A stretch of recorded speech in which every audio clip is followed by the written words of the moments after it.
Buenos días, buenas tardes a todos.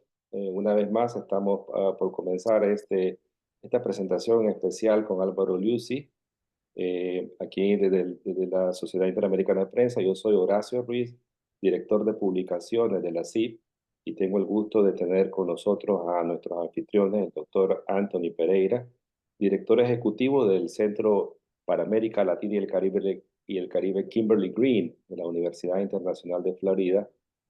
Él nos honra aquí con su presencia y va a estar con nosotros un momento. Y tenemos también a la gerente de ese mismo programa de FIU, Claudia Batistel, y del conferencista, desde luego, Álvaro Liuzzi. Estamos muy entusiasmados con esta presentación. Hemos recibido más de 400, casi 450 inscripciones de personas, así que esperamos fácilmente un webinar de más de 120 personas hoy, que son cifras bastante buenas para este tipo de presentaciones que indican expectativa por lo que Álvaro nos pueda decir. Entonces dejo la palabra inmediatamente al doctor Pereira para que se haga cargo de la introducción del conferencista. Adelante. Gracias, Horacio. Es un placer estar aquí y decir bienvenidos a todos. Em, es parte de una serie financiado pelo Departamento de Educación, el título 6 para promover conocimiento de la región. Y estamos muy felices con nuestros colaboradores, Sociedad Interamericana de Prensa, también la Escuela de Periodismo y Media en FIU.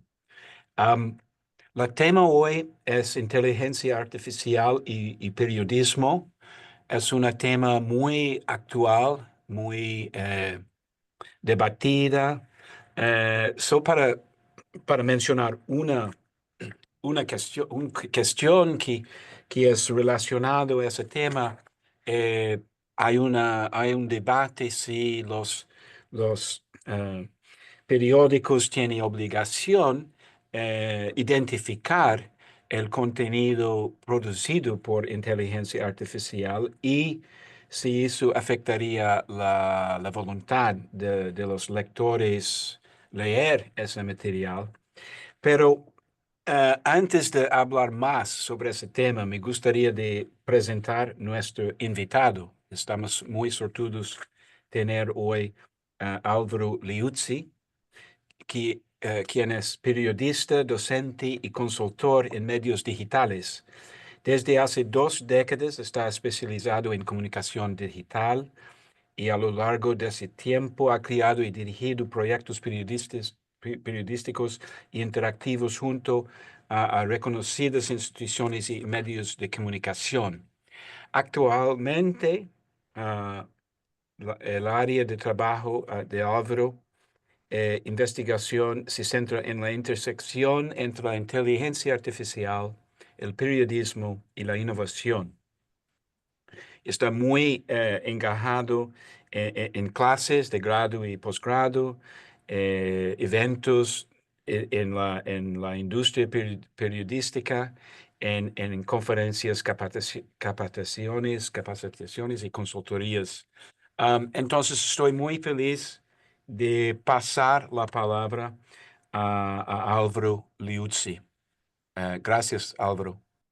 Bueno, gracias Anthony, Claudia y Horacio, obviamente a la CIP y a la universidad por esta convocatoria.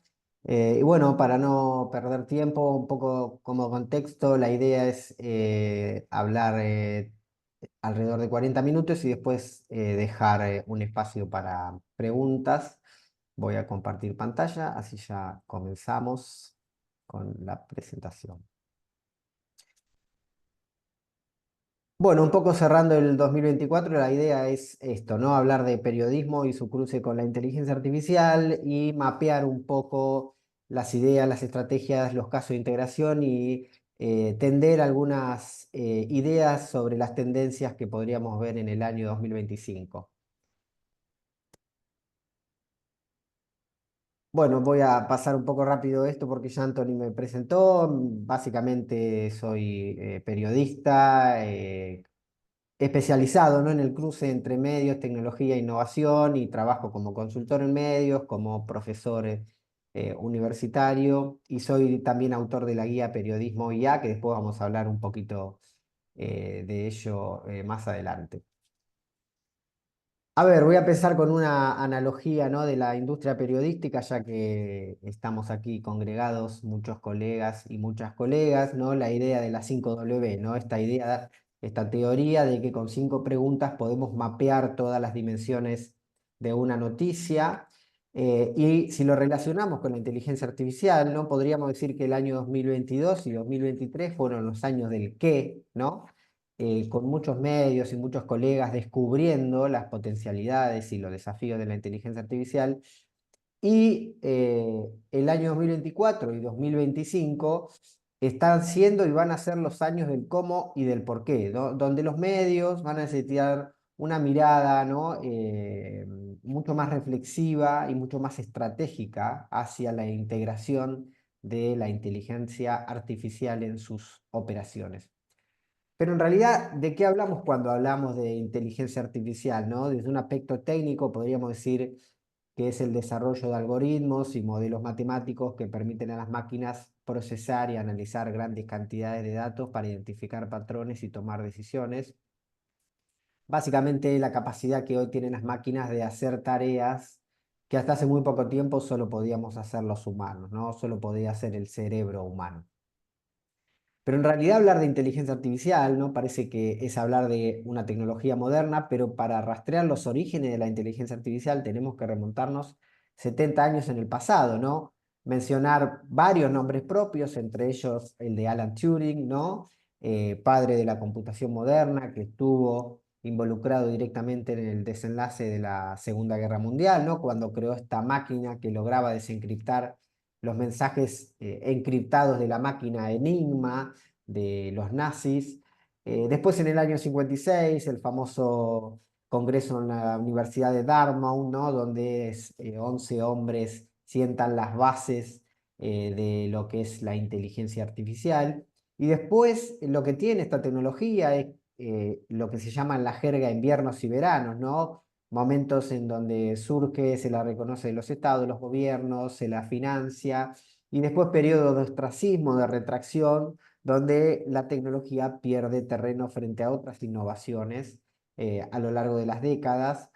Y en paralelo se dio también, ¿no?, durante el siglo XX, el aspecto de la incidencia de la cultura popular en la comprensión de las sociedades sobre esta tecnología, ¿no? Hablamos de las obras eh, de cine, ¿no? Películas, libros, historias, ¿no?, que le dan un marco desde la ciencia ficción hacia las sociedades para entender esta tecnología, ¿no? Películas como Blade Runner, películas como Terminator, libros, ¿no?, muy, muy importantes a lo largo del siglo XX, digamos que mapearon un poco desde la ciencia ficción, como decía, esta tecnología. Y llegamos a lo que se puede mencionar como el último gran verano de la inteligencia artificial, que fue el epicentro del lanzamiento de ChatGPT el 30 de noviembre del año 2022, que hace un par de semanas cumplimos ya 2 años de este nuevo mundo, podríamos decir, a partir de la erupción de ChatGPT. Ahora, la principal diferencia entre los humanos y los animales no es que los humanos usamos herramientas, ¿no? Hay muchos animales en la naturaleza que usan herramientas, desde piedras, pasando por palos, huesos, ¿no? La principal diferencia es que los humanos vamos recogiendo esa información, ese conocimiento a través del tiempo, y compartimos, ¿no?, ese conocimiento, y complejizamos esas herramientas a través del tiempo y compartimos esa información con las nuevas generaciones que vienen, ¿no?, por delante nuestro. Eso es lo que la antropología llama evolución cultural acumulativa, y lo que Stanley Kubrick sintetizó de una manera brillante en los primeros minutos de la película 2001, Odisea del Espacio, cuando, ¿no?, retrata a este primate que descubre una nueva tecnología, un fémur con el que rompe un cráneo, entra en éxtasis y lanza ese fémur al aire, y en una de las elipsis más famosas del cine, esa tecnología primitiva, ese fémur, 4 millones de años más tarde, se transforma en una nave espacial orbitando la Tierra, que de hecho tenía en su interior una inteligencia artificial, ¿no? El famoso HAL 9000.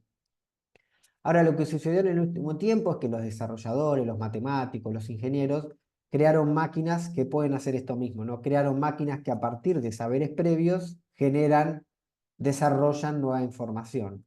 Eh, es importante también mencionar que nada de esto sería posible sin 3 décadas de acelerada digitalización del mundo, ¿no? Sin 3 décadas de Internet, de Web 2.0, de redes sociales, de usuarios como ustedes y como yo que digitalizamos todo el tiempo contenido y lo subimos a Internet.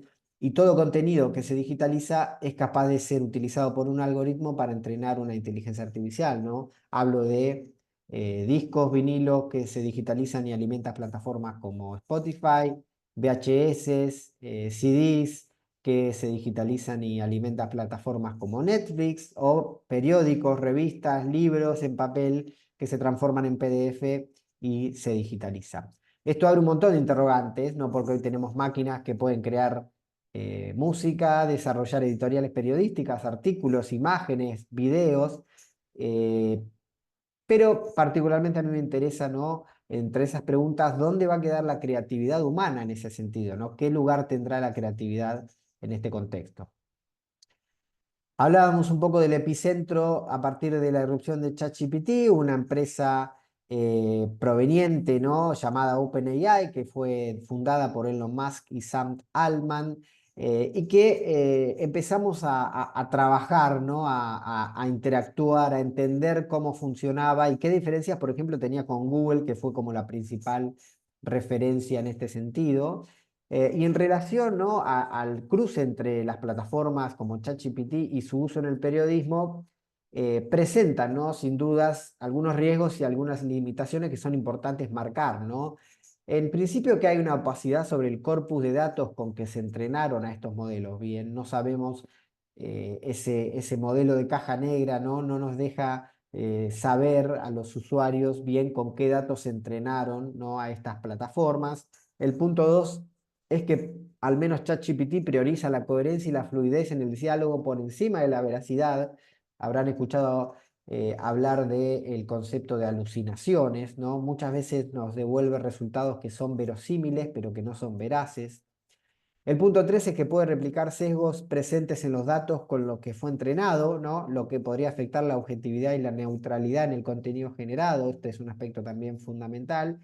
Y el punto 4 es que en grandes extensiones de datos y textos puede llegar a copiar y a pegar información, con todo lo que esto significa para lo que es derecho de autor, copyright, etc. Y gran parte de los errores que se dan en este sentido para comprender los límites y los desafíos de estas tecnologías es en relación a las metáforas que se usaron en su momento para conceptualizarlas, ¿no? Un ejemplo de esto es la nube, ¿no? Que siempre se la menciona como un concepto etéreo, como esta idea de desmaterialización tecnológica, cuando en realidad no hay nada menos etéreo que la nube, ¿no? En realidad la nube es un enjambre de cables, circuitos, servidores que están, ¿no? En centros de almacenamiento de datos, en galpones inmensos, ¿no? Con máquinas que requieren energía eléctrica todo el tiempo, que tienen un impacto directo, obviamente, en el ecosistema. Y con la inteligencia artificial pasa algo similar, no son malentendidos de la jerga informática. En realidad, hablar de inteligencia artificial debería ser más correcto hablar de minería de datos, y cuando hablamos de aprendizaje automático debería ser más correcto hablar de optimización estadística. También hay una parte interesantísima, obviamente, de la inteligencia artificial, que es para utilizarla como catalizador de la creatividad, ¿no? Haciendo un poco el pasaje de lo que fue la web social y multimedia, con lo que revolucionó el acceso y la distribución de la información. Esta era o esta nueva era de la inteligencia artificial puede convertirse en un gran catalizador de la creatividad humana, aportando ya no distribución y información, sino fuerzas de producción sintética a escalas realmente inéditas hacia lo que conocíamos hasta hace pocos años atrás. Otro de los conceptos de moda es esta idea del algoritmo, de los algoritmos, ¿no? Que en realidad desde un aspecto técnico, es el conjunto de instrucciones precisas que le indican a una computadora qué hacer para resolver un problema o realizar una tarea específica. Se usa la analogía de la receta de cocina, ¿no? Una serie de pasos en busca de un objetivo o de un resultado. Pero en realidad es como un concepto etéreo esta idea de algoritmo, ¿no? Los humanos solemos pasar mucho tiempo tratando de comprender qué es un algoritmo. Yo suelo tratar de aplicar una idea que reversiona un poco este concepto y tratar de dar vuelta, ¿no? esta idea y no pensar qué es un algoritmo para un humano, sino pensar qué es un humano para un algoritmo, y ahí creo que empieza a clarificarse un poco más cómo trabaja un algoritmo. En realidad, un humano para un algoritmo es una secuencia de clics, y lo que intenta hacer el algoritmo es que los humanos hagan cada vez más clics y no menos clics. Por eso nos comparte, nos acerca, ¿no? Contenido relacionado en función de nuestros contenidos relacionados y compartidos y consumidos previamente. Por ejemplo, si yo escucho música de un género en particular, probablemente los contenidos de plataformas como Spotify o como YouTube Music seguramente me recomiende contenido relacionado a ese género que yo vengo escuchando. Si lo pensamos de los aspectos de la industria cultural, por ejemplo, hablamos de música, películas, quizá no vemos, ¿no? Demasiados conflictos en ese sentido. Pero si lo pensamos para la industria de los medios, cuando una de las grandes promesas de la inteligencia artificial es esta posibilidad de la hipersegmentación, esto puede ser peligroso porque básicamente lo que hace el algoritmo es crear versiones más extremas de los humanos, ¿no? Y si cruzamos este fenómeno con las fake news, con los fenómenos de polarización en el mundo, con los sesgos de confirmación, ¿no? Esto puede ser realmente peligroso para la salud de las democracias y sobre todo también para la salud de los medios de información y de cómo presentan la información hacia las audiencias y de la información, ¿no? que se consume desde las audiencias. Usos de inteligencia artificial en medios, ¿no? Un poco mapear lo que se puede hacer en la actualidad, algunas ideas para la utilización de inteligencia artificial generativa en las redacciones.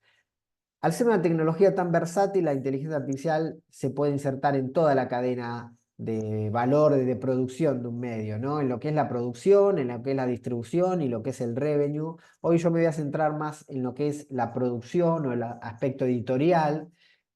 Como vemos ahí, ¿no? Generación de titulares, redacción de noticias, resúmenes de textos, traducción de formatos, subtítulos automáticos de audio y video, creación de imágenes, traducción de idiomas, un montón de tareas que nos permiten desarrollar la inteligencia artificial y potenciar las habilidades de los periodistas en las redacciones.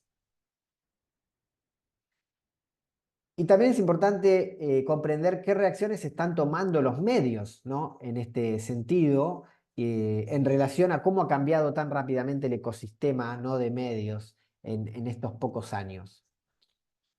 Tenemos tres grandes caminos en este sentido, ¿no? Por un lado tenemos las colaboraciones, ¿no? Es un camino que inauguró Associated Press el año pasado, ¿no? Con un acuerdo que hizo con OpenAI, ¿no? En ese momento yo escribí un artículo, ¿no? Analizando un poco esto, qué ganaba cada parte, ¿no? de este acuerdo. Por un lado se anunciaba que obviamente Associated Press ganaba contacto directo y una asociación directa con una de las empresas líderes del mercado como es OpenAI, con tecnología de punta que le iba a permitir desarrollar nuevos productos dentro de la organización. Pero si lo pensamos desde el lado de OpenAI es mucho más interesante lo que gana, ¿no? Porque básicamente OpenAI gana el acceso a una hemeroteca, ¿no? de más de 40 años con información sistematizada, verificada y publicada por especialistas en contenido, que somos los periodistas, ¿no?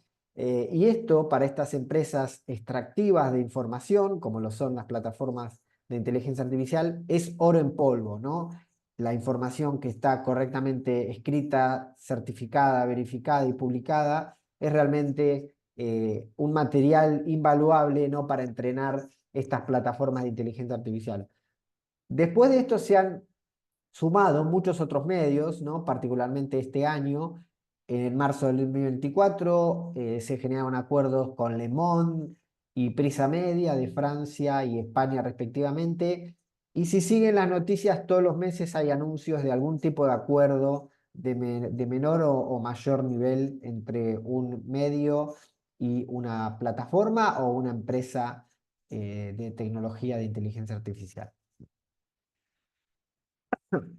En la vereda enfrente tenemos los medios que con toda razón dicen: esto no está muy claro, ahora tenemos plataformas que en lugar de traernos tráfico referido o de citar la fuente, cuando un usuario accede para responder una pregunta o dejar en búsqueda de una respuesta, la plataforma le da esa devolución y no cita la fuente, no dice de dónde la sacó, y han decidido bloquear a estas plataformas. Quizá el ejemplo emblemático es el litigio que tiene abierto el New York Times con OpenAI, y hay un sitio que se llama homepage.news que releva mensualmente todos los medios que han decidido bloquear a estas plataformas y que hoy están por arriba del 54%.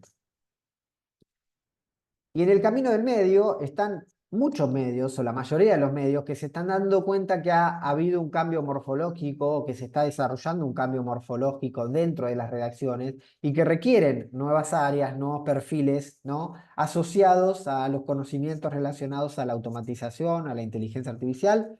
Ejemplos como The Washington Post, que presentó a su nueva editora senior de estrategia e innovación de inteligencia artificial; el New York Times a su nuevo director editorial de inteligencia artificial. También surgieron nuevas áreas, ahora vamos a ver algunos, proyectos piloto en cadenas y medios como la BBC, Financial Times, Clarín, Todo Jujuy en Argentina. Ya vimos las posibilidades, vimos las reacciones de los medios. Ahora vamos a ver un poco los aspectos cuantitativos, ¿no? ¿Qué dicen los datos al respecto de este nuevo movimiento en el ecosistema de medios? El primero, a partir de un trabajo de una organización que se llama Journalist AI, que se llama Generando el Cambio, con entrevistas a 100 organizaciones periodísticas en 46 países, hablaban de esto, ¿no? Oportunidades. 3 de cada 4 organizaciones creen que la inteligencia artificial generativa ofrece nuevas oportunidades para el periodismo. Esto se traduce en mayor eficiencia, productividad y creatividad en las redacciones. Experimentación. El 85% experimentó con inteligencia artificial generativa en diversas tareas, desde redacción de código hasta creación de resúmenes, lo que revela la versatilidad de esta tecnología. Y preocupaciones, aunque se ven oportunidades significativas, más del 60% de los encuestados expresaron preocupaciones éticas. Esto es algo que cruza la mayoría de los trabajos de este tipo. El segundo trabajo del Tau Center de Estados Unidos, que se llamó AI in the News, con 134 entrevistas en 35 medios de Estados Unidos, Reino Unido y Alemania, firmado por Felix Simon, habla de 3 aspectos que creo que son fundamentales. El primero es la dependencia, ¿no? La dependencia de la inteligencia artificial podría comprometer la autonomía de las organizaciones de noticias y alinearlas más estrechamente con las lógicas de las compañías de plataformas tecnológicas. Recordar, ¿no?, el precedente de lo que fue una década atrás la tercerización de la distribución en las redes sociales por parte de los medios, y cómo una década más tarde estamos viendo a muchos medios que quieren reconectar con el contacto directo con esas audiencias para explorar nuevos modelos de negocio, monetización o la generación de comunidades, por ejemplo. Y han perdido a partir de esa decisión el contacto directo con las audiencias o con las comunidades. El segundo es el bloqueo, ¿no? Se advierte sobre los riesgos de un bloqueo tecnológico donde las redacciones podrían encontrarse atrapadas en un ciclo de dependencia de soluciones de inteligencia artificial listas para usar, ¿no? Y que esto en el futuro limite la capacidad de innovación y de adaptación a los cambios en el mercado. Y el tercero, las directrices también, ¿no? Factores como avances tecnológicos, presión en el mercado, dinámicas competitivas y un ambiente saturado de incertidumbre juegan un papel crucial en esta tendencia que evidencia un desequilibrio de poder familiar, habla el trabajo, entre los editores de noticias y las empresas de tecnología. Un poco en este contexto, el año pasado surgió, ¿no?, desde mí la idea de escribir una guía, ¿no?, como para mapear todo lo que estaba sucediendo y que sea un recurso para los medios. Y este año se publicó, es un trabajo que se llama Periodismo IA, que escribí junto a una empresa argentina de telecomunicaciones, se llama Telecom, que tiene un programa que se llama Redacciones 5G, ¿no?, del cual soy también un consultor asociado. Y es una guía que es de descarga gratuita, allí tienen el código QR si la quieren descargar, y que básicamente es una guía para la integración de inteligencia artificial en medios de la región, ¿no? Es una guía que tiene algunas características particulares, ¿no? Yo quise diferenciarla un poco de los trabajos que hay en el mundo y sobre todo en inglés o con una visión un poco más eurocentrista, ¿no? Y por eso tiene un enfoque regional, está desarrollada desde América Latina, adaptada a las necesidades y desafíos específicos de los medios, ¿no?, locales y regionales iberoamericanos. Integra un equilibrio entre los conceptos y la experiencia en redacciones que recogí durante estos últimos años, en donde se incluyen capacitaciones, análisis de caso, entrevistas y experimentación con herramientas. Obviamente estuvo desarrollada con inteligencia artificial, sobre todo para lo que fue estilo y formato, ¿no? Probé muchas herramientas, ChatGPT, Gemini de Google, Anthropic, con la herramienta Cloud.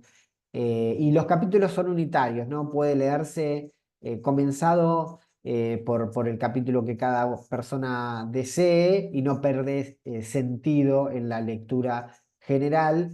Y hay un capítulo particular que hoy no lo vamos a tratar por cuestiones de tiempo, que es el capítulo 3, donde hablo de ética y directrices, que es un aspecto fundamental, ¿no? En el trabajo propongo un marco de directrices y de políticas de uso, donde analicé 37 directrices publicadas por medios en todo el mundo y hay un desarrollo para que los editores que estén desarrollando sus propias políticas, ¿no?, puedan utilizar este desarrollo basado en ChatGPT para escribir, ¿no?, con las particularidades de su medio, sus propias políticas de uso. Tiene 6 capítulos, la guía, que van desde la exploración de la historia de la inteligencia artificial, la definición de los términos asociados, el capítulo 3 que mencionaba recién sobre ética y transparencia, el capítulo 4 que ahora vamos a entrar en detalle sobre integración, ¿no?, de inteligencia artificial en medios con una posible hoja de ruta, el capítulo 5 sobre herramientas, plataformas y casos de uso y el capítulo 6 con las reflexiones finales. Como les mencionaba, vamos a entrar un poco en detalle el capítulo sobre integración, ¿no?, que habla de esto, de las nuevas tecnologías para potenciar los procesos productivos, flujo de trabajo y productos editoriales. Es el capítulo 4, donde en el inicio hablo un poco de esto, ¿no?, que la integración de la inteligencia artificial en las redacciones periodísticas no es solo una cuestión de eficiencia o innovación tecnológica, sino que es también una cuestión profundamente ética, y esto influye en la esencia de cómo se informa y se comprende el mundo, y también tiene dimensiones éticas hacia adentro de nuestras organizaciones, ¿no?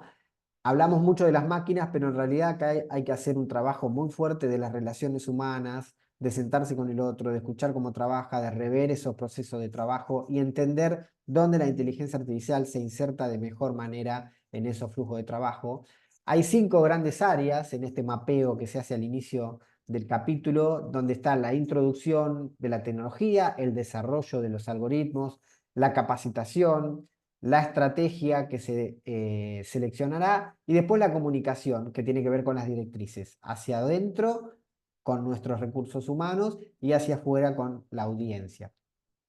A lo largo del capítulo, estas 5 etapas se desgranan en 10 etapas que van desde la identificación de las necesidades y desafíos de la redacción, la evaluación de las capacidades y los recursos, el establecimiento de objetivos medibles y claros, la selección de herramientas y algoritmos de inteligencia artificial, las pruebas piloto con casos de uso específico, la integración de la inteligencia artificial en los flujos de trabajo que ya existen dentro de la redacción. La capacitación continua del personal es un aspecto básico y muy importante en este sentido. El monitoreo y análisis constante de los resultados. El fomento de una cultura de experimentación y aprendizaje continuo. Y el diseño de directrices y la adaptación constante. Y ahora voy a mencionar dos ejemplos en los que estuve involucrado en este último año que me parece que dan una bajada concreta y interesante como para entender, ¿no?, las posibilidades que tienen los medios locales y regionales en este sentido. Este fue un proyecto en el que estuve involucrado el año pasado con un medio local argentino que se llama Todo Jujuy, en el que el medio postuló a un programa que se llamó Impulso Local, desarrollado por ADEPA en Argentina, ICFG y Meta desde los Estados Unidos, en el que participaron 235 medios de toda la Argentina y particularmente Todo Jujuy postuló para el desarrollo de capacitación y de inteligencia artificial dentro de la redacción y yo participé como el consultor especializado en este tema. Fue una consultoría que duró 8 meses, ¿no?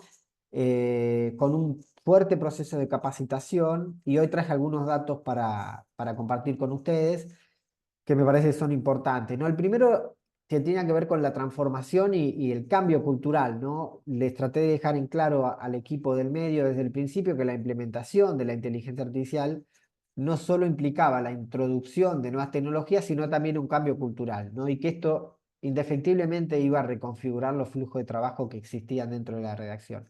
En lo que fue la integración, el trabajo que desarrollamos fue de identificar las áreas estratégicas que se beneficiarían de la aplicación de la inteligencia artificial, seleccionamos herramientas y algoritmos adecuados para las necesidades editoriales que ellos tenían, y luego capacité a los periodistas para incorporarse de manera crítica al proceso. Cuanto más información tenían, obviamente era mucho más orgánica esa integración. Algunos datos a nivel cuantitativo: un año después, Todo Jujuy creció en 83% en su audiencia, los views escalaron de 1.297.000 a 2.378.000, mientras que la cantidad de usuarios se triplicó, aumentando de 542.000 a 1.652.000. Pero más allá de los aspectos cuantitativos, lo más interesante era esto, ¿no? Lo que fue la adopción. En las encuestas y entrevistas realizadas al equipo editorial indicaron un alto grado de satisfacción respecto a la utilidad, facilidad de uso e impacto de la inteligencia artificial en el trabajo diario, pero repito, con un fuerte trabajo en la capacitación y en el trabajo día a día y codo a codo con los periodistas. El segundo proyecto que les traje es otro que acabo de terminar esta semana, ¿no? Un trabajo con un medio también local de la Argentina, de la ciudad de La Plata, que casualmente es la ciudad donde vivo yo también actualmente. Es un medio que se llama 0221, un medio local, donde fue un proceso distinto, fue un proceso de 3 meses, una consultoría que integró en principio un proceso de entrenamiento para la redacción de este medio local y enfocado en el desarrollo de agentes inteligentes que potencien las habilidades creativas de los periodistas y los asistan en los procesos productivos. Fue un desarrollo en 2 niveles, un nivel C, podríamos decir, ¿no? Donde se trabajó en reuniones y en capacitaciones con los directivos del medio, los directores y algunos editores, ¿no? Para que entiendan las dimensiones de esta tecnología, puedan tomar decisiones estratégicas en relación a lo que infiere esta tecnología dentro del medio. Y luego un segundo nivel de capacitación con un nivel R, podríamos decir, nivel de la redacción, desde lo operativo, donde desarrollamos, ¿no? Esta revisión junto a los periodistas de su proceso de trabajo y bajo un fuerte proceso de capacitación, que ellos revean su flujo de trabajo y desarrollemos juntos los agentes inteligentes que potencien algún aspecto, ¿no?, de esos flujos de trabajo.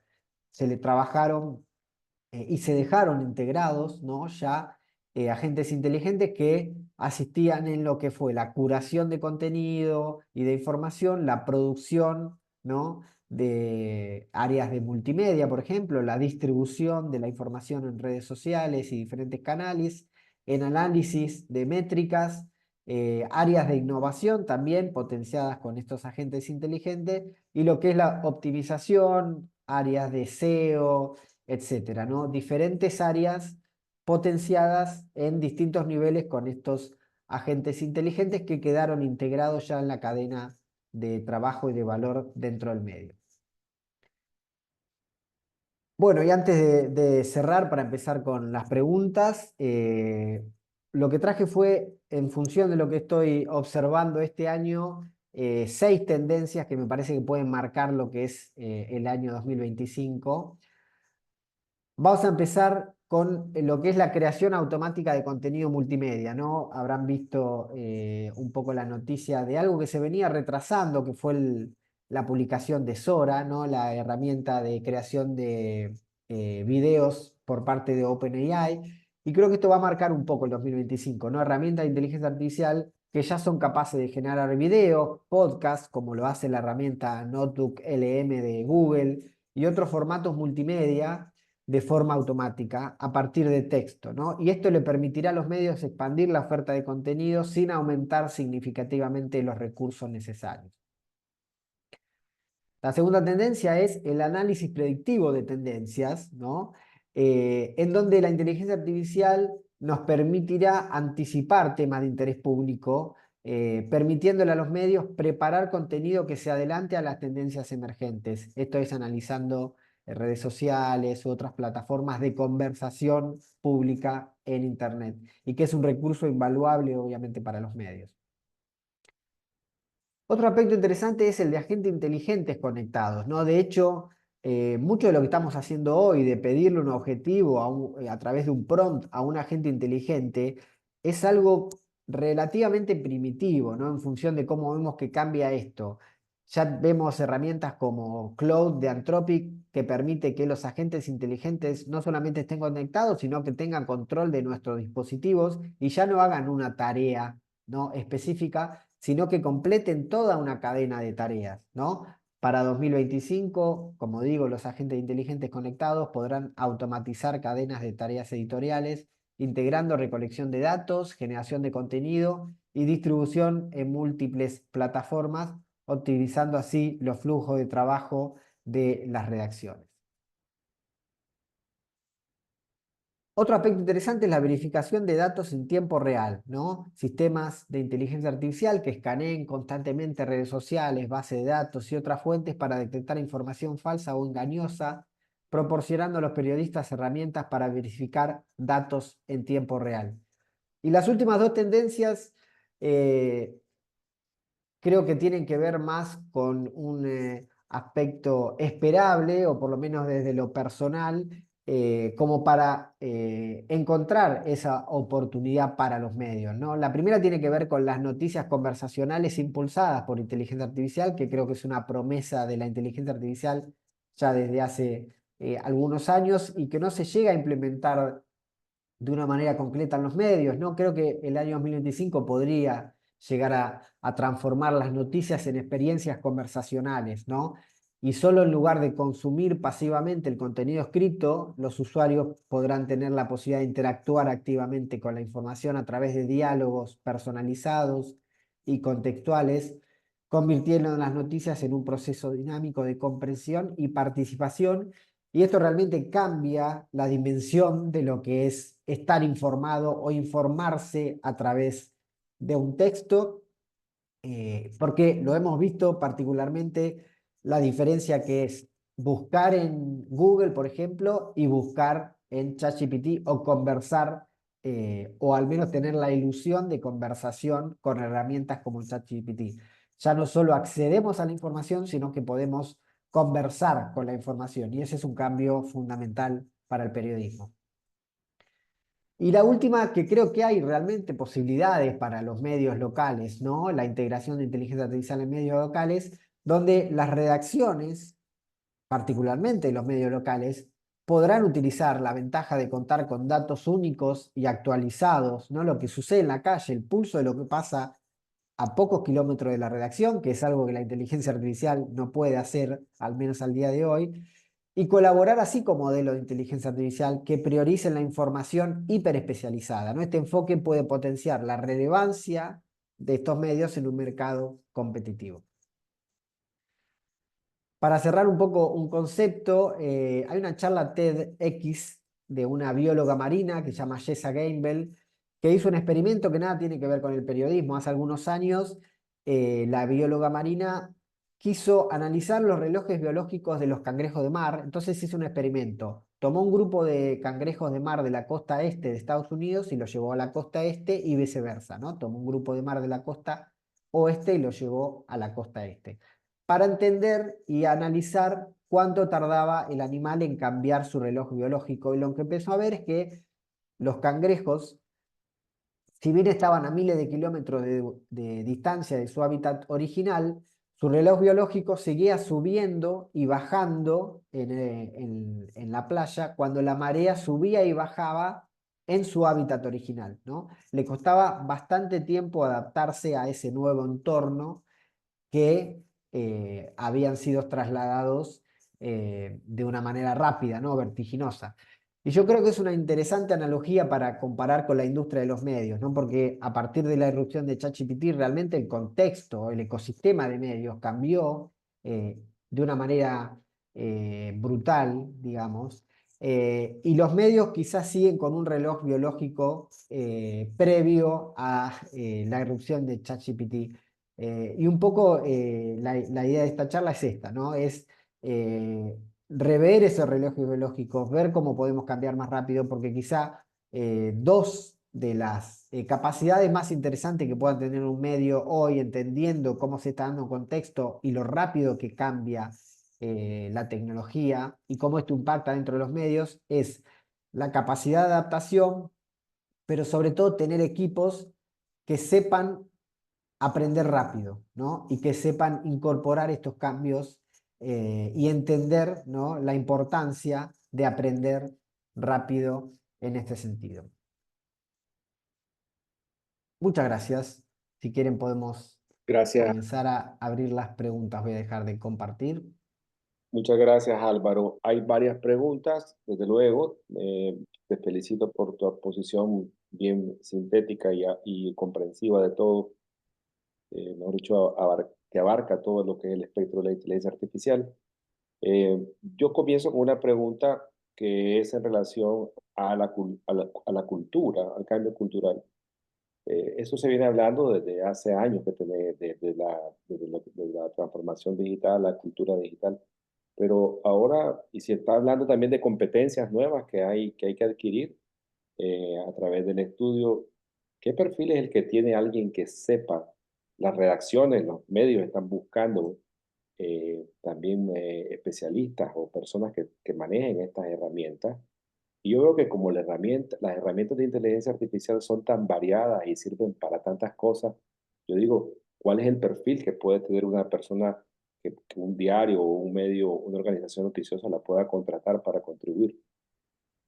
Bueno, durante muchos años los que hemos seguido el tema de la digitalización y capacitaciones dentro de las redacciones, se habló de estos perfiles híbridos, ¿no? Del periodista orquesta en un momento, del periodista multimedia, luego que tenía que tener habilidades para las redes sociales o la generación de comunidades. Hoy yo creo que hay como un híbrido entre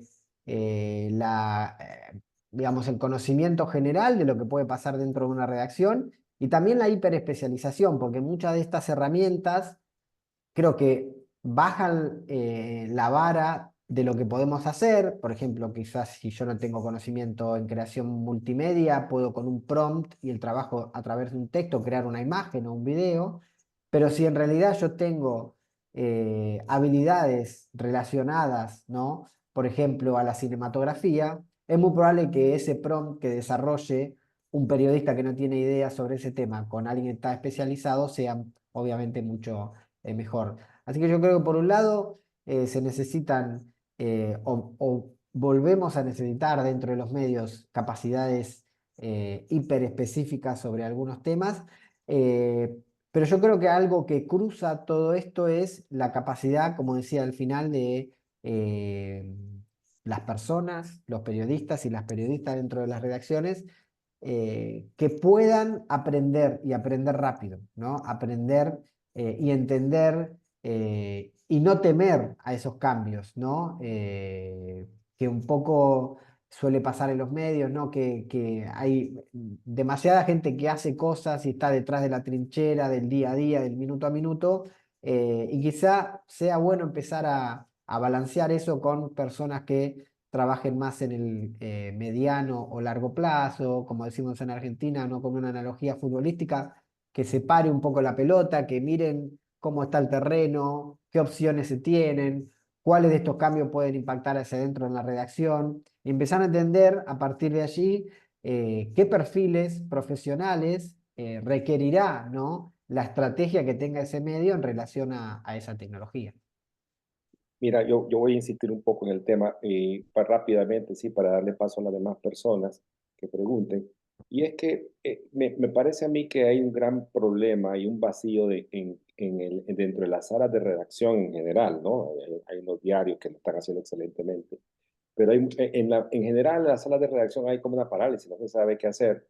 La gente piensa en ChatGPT, pero piensan también en que no se debe de escribir una nota solo con inteligencia artificial, que eso es como engañar un poco al lector. Pero tu experiencia en Jujuy, por ejemplo, ¿qué nos puede decir cómo organizar a lo interno una sala de redacción para que se empiecen a potenciar las habilidades de las personas en torno a esta tecnología? Bueno, es eso, ¿no? Yo creo que es dejar de hablar un poco de máquinas y empezar a hablar de relaciones humanas y entender cómo trabaja una persona o un equipo de personas, entender la cultura de esa organización. Y hay una variable que yo veo peligrosamente que no se utiliza y que yo creo que tiene que ver con el aspecto ético de la integración de la inteligencia artificial en los medios, que tiene que ver con la capacitación y con la capacitación que el medio le brinda a sus periodistas para que esa integración, como decía anteriormente, sea mucho más orgánica, ¿no? Yo trato siempre de que el proceso de capacitación sea realmente fuerte, concreto, porque eso después tiene un impacto en cómo se integra la tecnología dentro de la organización y, como decía, es mucho más orgánico ese proceso. Cuando ya los periodistas entienden lo que se puede hacer, pero sobre todo lo que no se puede hacer, esa integración se da, ¿no? De una manera mucho más concreta, mucho más bajada a sus flujos de trabajo y ya no es direccionada, ¿no? En un solo sentido, sino que ellos vienen y ellas vienen con ideas, con conceptos, con productos nuevos que quizá pueden aplicarse con esta tecnología y es interesante ese proceso, ¿no? Yo sé que a veces suele decirse que se toman las capacitaciones como un gasto. Yo suelo decir que es una inversión, porque realmente lo que va a diferenciar eh, el éxito de la integración de esta tecnología o la diferenciación entre un medio y otro es la capacidad que tengan sus periodistas, ¿no? Eh, en integrar esta tecnología, en aprender rápido y en crear los contenidos que logren diferenciarse, no de ese contenido commodity que hoy es muy fácil y muy rápido de hacer. Muy bien, entonces vamos a ver si nos podemos escuchar a Andrea Umani Cuña, que está pidiendo la palabra. Adelante, Andrea, ¿nos puedes escuchar? Te hemos Sí, habilitado. sí, Adelante. buenas tardes.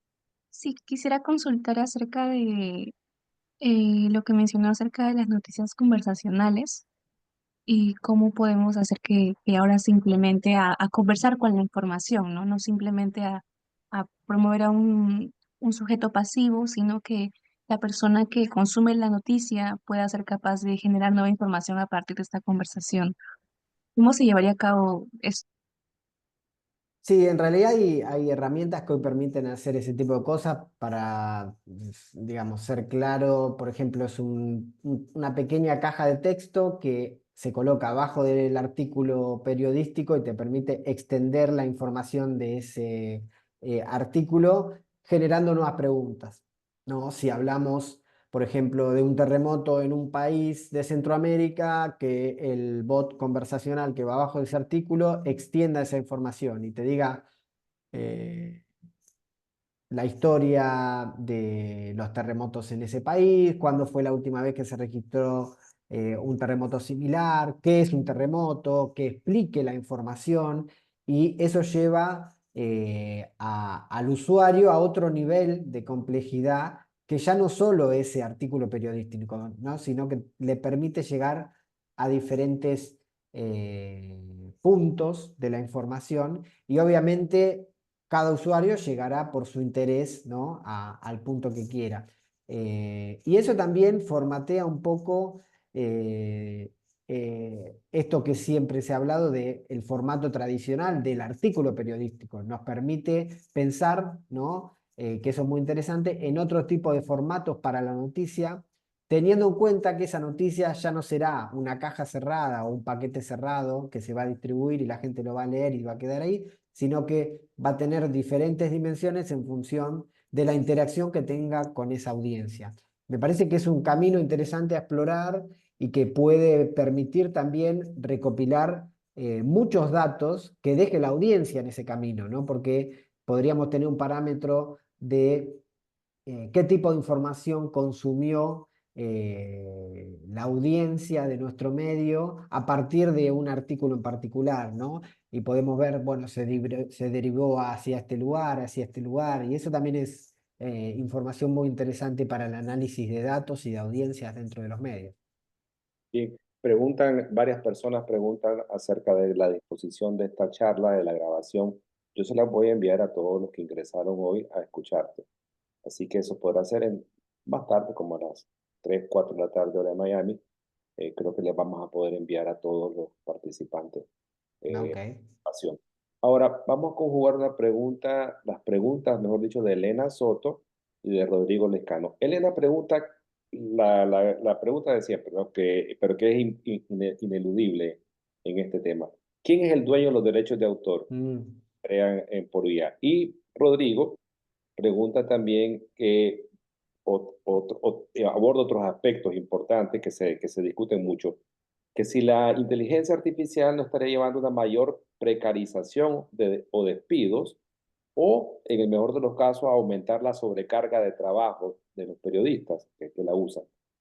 Creo que estas dos preguntas sintetizan bastante muchas de las más constantes y frecuentes preocupaciones. Sí, a ver, en cuanto a la primera, una de las, digamos, la inteligencia artificial viene a renovar un montón de discusiones que ya estaban presentes con la aparición de Internet, donde ya se hablaba un poco de quién era el dueño de lo que pasaba o de lo que se publicaba en Internet. Y en este sentido también es complejo porque no todas las leyes en todo el mundo son iguales, ¿no? Básicamente los derechos de autor sobre los contenidos creados con inteligencia artificial dependen mucho de la intervención humana, obviamente, y de las leyes locales de cada país. A ver, si hay una contribución creativa humana y significativa, los derechos suelen pertenecer a esa persona, pero sin embargo, si el contenido es generado exclusivamente por inteligencia artificial, ¿no? En muchas jurisdicciones no califica para protección de derecho a autor. Esto cruzado obviamente con que las plataformas de inteligencia artificial generalmente no reclaman derechos, pero sus términos de uso pueden imponer restricciones para usuarios o para el desarrollo, ¿no? de futuros contenidos. Eh, básicamente es una pregunta que tiene muchísimas dimensiones, la verdad. No quiero dejar de dar una respuesta, pero es algo que siempre suele nacer o surgir en este tipo de encuentro. Y la verdad que es una pregunta que tiene, como digo, muchísimos niveles de análisis, ¿no?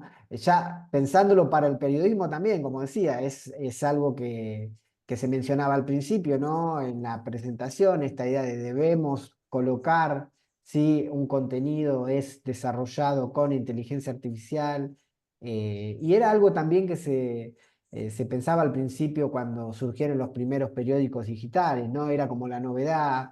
Este artículo se hizo con una computadora y no con una máquina de escribir, pero con el tiempo la tecnología va como decantando y dispersándose hacia toda la organización y hacia toda la sociedad, y ya un poco la novedad pasa a ser el estándar y lo que importa o lo que termina imponiéndose es el contenido que puedas crear. Pero no es obviamente no es una respuesta cerrada, creo que es algo para seguir analizando y para seguir debatiendo. Y Sí, la segunda pregunta era con respecto a...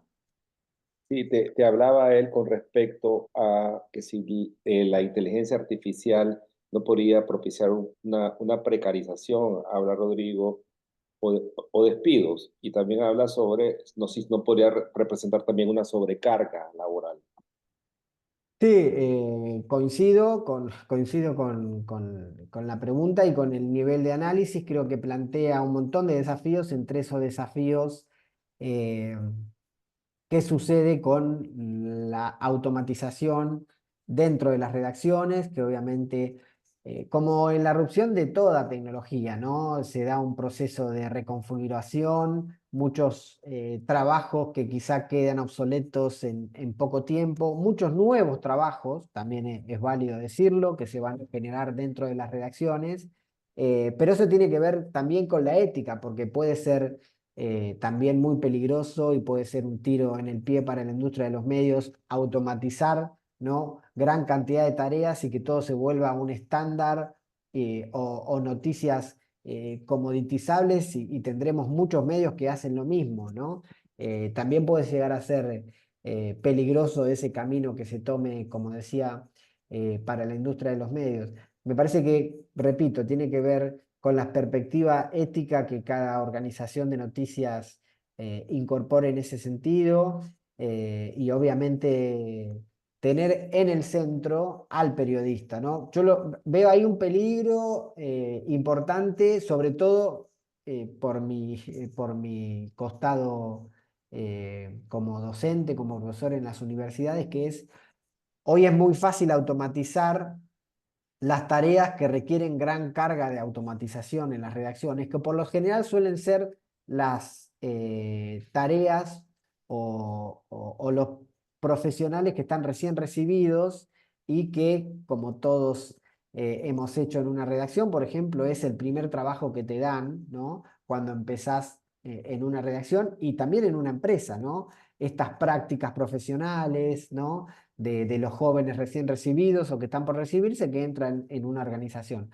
Esos trabajos son en la actualidad los más fáciles de automatizar y los que de hecho se están automatizando, y que eso también puede ser peligroso porque esos trabajos fácilmente automatizables son la entrada para muchos jóvenes profesionales dentro de las redacciones y son donde aprenden, ¿no? Mucho del oficio. Eh, Pensándolo en perspectiva, la pregunta es esto, ¿no? ¿Qué pasará con esos jóvenes periodistas que el día de mañana no tengan ese primer acceso a las redacciones y dónde van a aprender y dónde van a hacer sus primeros pasos en el periodismo? Sí, yo quería en este punto, ya que estamos llegando al momento de terminar la transmisión, abordar el tema que quizá a futuro, que es uno de los que más nos convocó hoy, y es el hecho, Álvaro, de que existe la sensación en la industria periodística de que estamos al borde de un cambio inmenso, que esta inteligencia artificial, hoy, esta semana Google acaba de anunciar que está ensayando ya un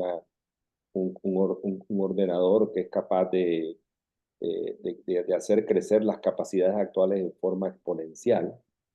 Estamos hablando de las nuevas fibras de ópticas que ya van a ser otra cosa y que van a permitir velocidades inimaginables. Tú hablaste al comienzo de 2001, Odisea del Espacio, aquella famosa película, en donde un computador prácticamente es el que maneja todo.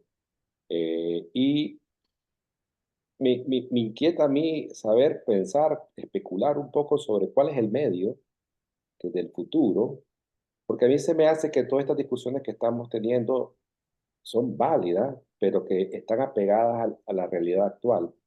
Pero sí siento como que estamos a punto de despegar a otro nivel.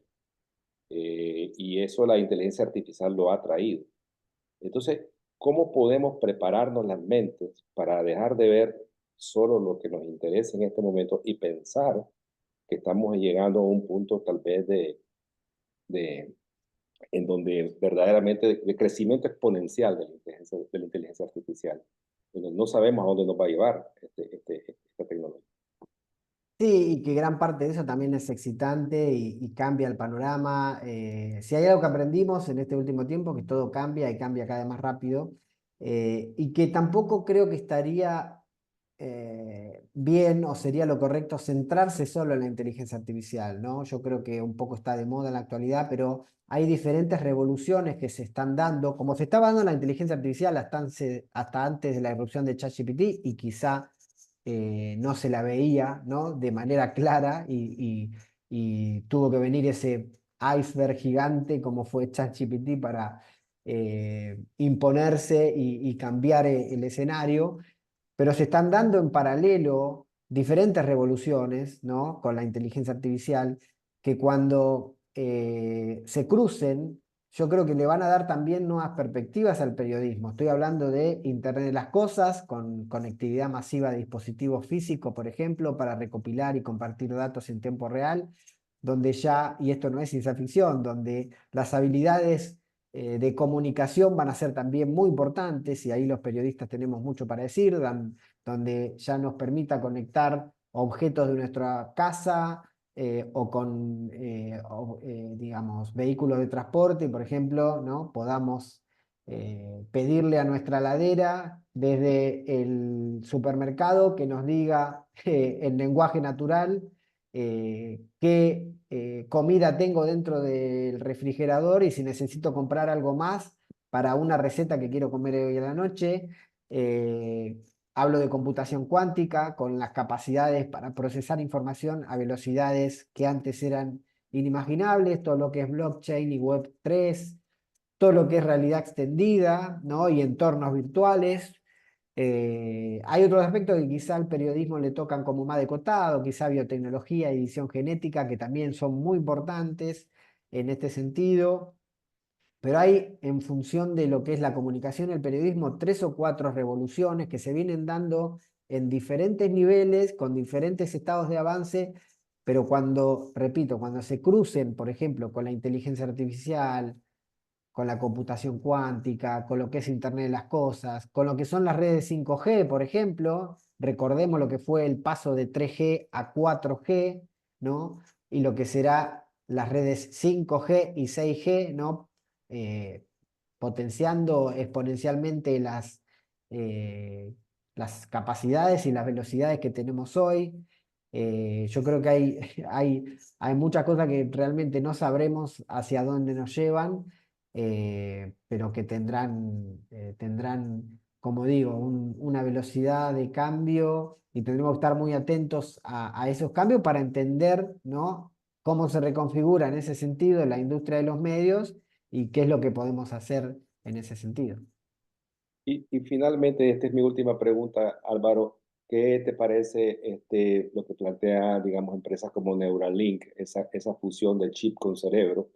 Elon Musk está trabajando en eso. ¿Qué tan viable ves eso para el futuro? Tal vez no tan cercano, pero tampoco tan lejano. Sí, a ver, citando un poco a Marshall McLuhan, ¿no? Decía el teórico canadiense, quizá el teórico más importante de la comunicación del siglo XX, que los medios eran extensiones del cuerpo humano, ¿no? Y no solamente los medios de comunicación, él decía que la televisión era una extensión del ojo, la radio una extensión del oído, eh, y el zapato era una extensión de las rutas y los caminos y luego del pie humano. Y lo que estamos sabiendo ahora, que estas extensiones o estos medios, ¿no? Están pasando de ser extensión del cuerpo humano a ser prótesis y ya de ser prótesis a estar dentro de nuestros cuerpos. Probablemente con estas revoluciones que te comentaba en la respuesta anterior, los lentes inteligentes con un chip conectado es esto, ¿no? De Neuralink, que ya no será un lente, sino que podrá ir dentro de tu ojo con una lente de contacto o con un chip dentro de tu cerebro, y esto un poco reversiona, ¿no? Lo que Marshall McLuhan se adelantó hace un montón de décadas atrás, y ya esto extenderá ya no solo las habilidades comunicativas o las posibilidades, como decía McLuhan, ¿no? De visión o de escucha de los humanos, sino las habilidades cognitivas. Y ya no tengamos que interactuar con un dispositivo dentro de una computadora o de un teléfono móvil, sino que esa conexión, ¿no? Esté dentro de nuestros cuerpos. Suena como a muy ciencia ficción, lo sé, los que nos criamos, en mi caso en los 80, yo tengo 43 años, 44, perdón, nacimos, ¿no? Crecimos viendo películas como Blade Runner, como Terminator, como Juegos de Guerra, digo, un montón de películas que quizá pensábamos que estábamos a 100, 200 años en el futuro, y hoy, digamos, 4, 5, 6 años en el pasado lo hemos visto transformarse de una manera muy vertiginosa. De hecho, la película Her de Spike Jonze, que tiene una década, quedó obsoleta, ¿no? En 10 años. Así que, nada, todo lo que digamos sobre el futuro seguramente estaremos equivocados y nos sorprenda de una manera vertiginosa. Muy bien, mira, hay muchas preguntas. María Martínez te pregunta textos que puedes recomendar para la enseñanza de la IA en escuelas de periodismo, pero yo lo voy a dejar para que te mantengas en contacto. Si tú nos haces el favor con tu email, eh, Perfecto. vieron al final estaba tu presentación o al comienzo, Álvaro, Sí, sí estaba. Y si no me encuentran, digamos, en todas las redes como Álvaro Eliusi, con mi nombre y mi apellido, que no hay problema, que nos contactamos por ahí, por donde quieran me pueden contactar. muy bien. Entonces, quedamos en eso. Por favor, disculpa a todos los que tienen preguntas pendientes. Álvaro sí nos está dando la oportunidad de contestarlas. Contáctenlo a él directamente. Te dejo sí los micrófonos para que despidas esta transmisión, Álvaro, con un mensaje final. Bueno, nada, gracias obviamente por la invitación. Ha sido un placer cerrar este año en el que ya estuve en dos oportunidades anteriormente con la Sociedad Interamericana de Prensa. Siempre es un placer obviamente conversar de estos temas con colegas y compartir ideas y experiencias. Así que un poco el saludo es compartir, ¿no? Ideas, tendencias, estrategias de lo que fue este año, y un poco cerrando, ¿no? En el epílogo del 2024 lo que puede llegar a ser el 2025, y obviamente será un placer volver a encontrarnos el año que viene con todos los colegas de la Sociedad Interamericana de Prensa. Un saludo grande para todos y para todas. Mil gracias, Álvaro. Hasta luego. Hasta Hasta luego. luego.